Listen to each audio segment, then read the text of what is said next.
এখন তোমরা প্রশ্ন করো যে এত বড় আন্দোলন, এত বড় জোট, গোটা বাংলাদেশ আজ ঐক্যবদ্ধ, এই ঐক্যবদ্ধ বাংলাদেশের প্রধানমন্ত্রীকে এটা নিয়ে তোমাদের প্রশ্ন করতে পুতলা হয়ে দেখতে হয়। আমাদের এই জোটের মধ্যে সর্ববৃহৎ দল একটি আছে না নাই? বলেন আছে না নাই? সেই দলের একজন আমির আছেন না নাই? কাজেই এই জাতীয় ধূম্রজাল সৃষ্টি করে, বিভ্রান্তি তৈরি করে ঐক্যবদ্ধ বাংলাদেশকে আর বিপদগামী করতে পারবে না।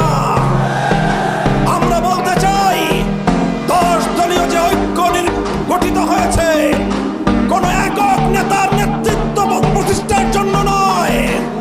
10 দলীয় ঐক্য গঠিত হয়েছে কোন শুধুমাত্র একটি দলের স্বার্থ উদ্ধার করবার জন্য নয়। 10 দলীয় ঐক্য গঠিত হয়েছে 10টি দলের ভাগ্য করবার জন্য নয়।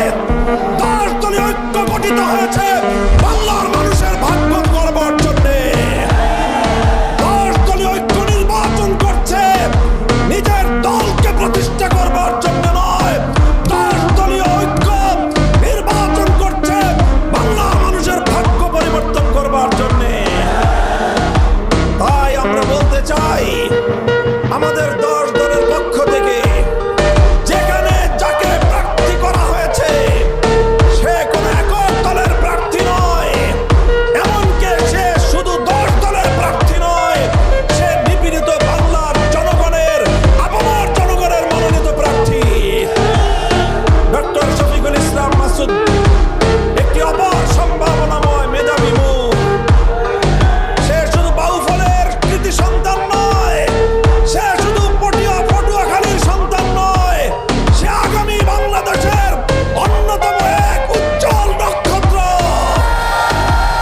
ইনশাআল্লাহ আগামীর বাংলাদেশের বিনির্মাণ, আগামীর মেধাবী বাংলাদেশ, সম্ভাবনাময় বাংলাদেশ তৈরির জন্য যেই মেধাবী নেতৃত্বের প্রয়োজন তার অন্যতম প্রধান মুখ হবে ডক্টর শফিকুল ইসলাম মাসুদ। ইনশাআল্লাহ আমি দোয়া করি, আশীর্বাদ জানাই বাংলাদেশের আলেম সমাজের পক্ষ থেকে ডক্টর শফিকুল ইসলাম মাসুদকে আমি আশীর্বাদ এবং দোয়া করি। ইনশাআল্লাহ যেই বাংলাদেশ গড়বার জন্য আমরা হাতে হাত রেখেছি, সে বাংলাদেশ গড়বার জন্য সে আমাদের অন্যতম হিরণময় হাতিয়ার হিসেবে কাজ করবে।